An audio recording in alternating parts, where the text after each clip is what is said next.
What's up world, it's Taj and I'm back with a brand new episode of OCN Watchlist where I share my thoughts on my favorite things I watched this week. Before we get started, as always, please give this video a like and subscribe to this great channel, OCN Video, for more amazing video content from my incredible team. As I mentioned last week, I'll be doing a 6-week Game of Thrones special edition of the Watchlist where I will break down every episode of the final season.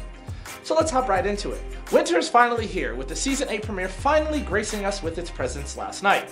Overall, I must say, I'm happy with this episode, though it wasn't perfect.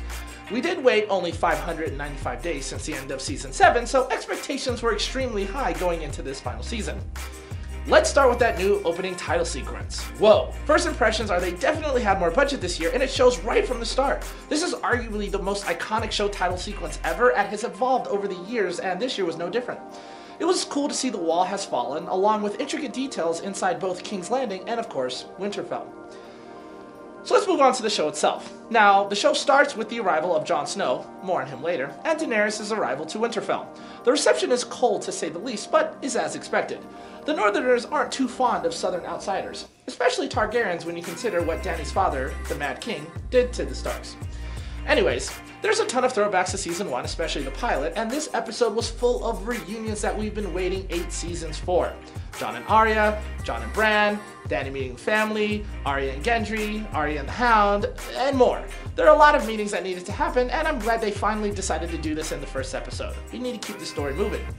Also, did anyone else notice how huge the new Winterfell set is? And here's another harsh truth. For some of the haters out there, there are only 6 episodes left to bring this crazy story together, and now that the end is near, things are going to feel a little rushed at times. We're just going to have to deal with it. Moving on, the episode did have some pretty funny moments, including Tyrion's joke to Varys about him not freezing his balls off, the first line of the episode, to Jon and Bran's reunion, which was classically awkward, as expected. Arya's reunion with the Hound was equally funny and badass as well. Despite all of the reunions and impending army of the dead, Thrones still made time for some classic TNA brought to us by way of Sir Bronn of the Blackwater, which was immediately followed by him being interrupted by Qyburn suggesting he should kill Tyrion with a crossbow. Maybe some foreshadowing there. We'll find out soon enough. Now it's time to talk about the worst part of this episode, and I know I'm not the only one who feels this way, but the flying dragon sequence with Jon and Dany? What the actual... We waited 8 years for Jon to find out who he was and eventually ride a dragon, but alas, this was absolutely terrible. It felt forced, rushed, and the cheese was literally oozing off the screen. A massive letdown which took away from an otherwise great episode. Other key moments that happened included Euron Greyjoy finally getting to stoop Cersei after returning to King's Landing with his Iron Fleet and the Golden Company, albeit sans elephants. Bummer. I, like Cersei, was really hoping to see some elephants this year. We still have a chance. Sticking with the Greyjoys, Theon finally stepped up to save his sister Yara, which was nice to see, and yet another feel-good moment from this episode. One of my favorite moments from this episode has to go to the scene where Jorah introduces Daenerys to Samwell Tarly, who saves him from his grayscale, only to have Dany tell Sam that she burned both his father and brother alive for refusing to bend the knee. Probably the best on-screen moment from the episode. This is closely followed by Sam confronting Jon in the crypts beneath Winterfell to tell him who he really is. It's a moment that we, the viewers, have known for about 2 seasons now, but it was long overdue for Jon to find out. The real question is, what does he do now, and where does the show go now that we had this reveal? We'll see.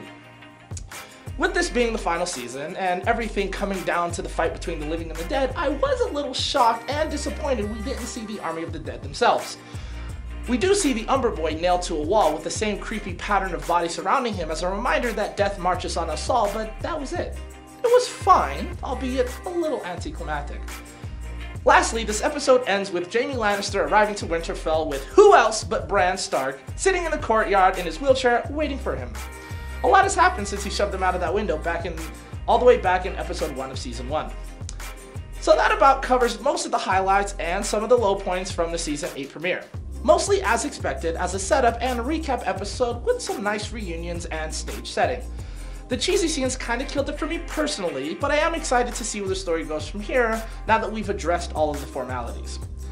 Again, that about does it for this week of OCN Watchlist Thrones Edition. Did you catch last night's premiere? If so, let me know what you think in the comments below. Really curious to see what the public thinks about it. And don't forget, as always, it's immensely important that you follow me on both Instagram and Twitter at OCN_Watchlist for more daily content. See you next week on the OCN Watchlist.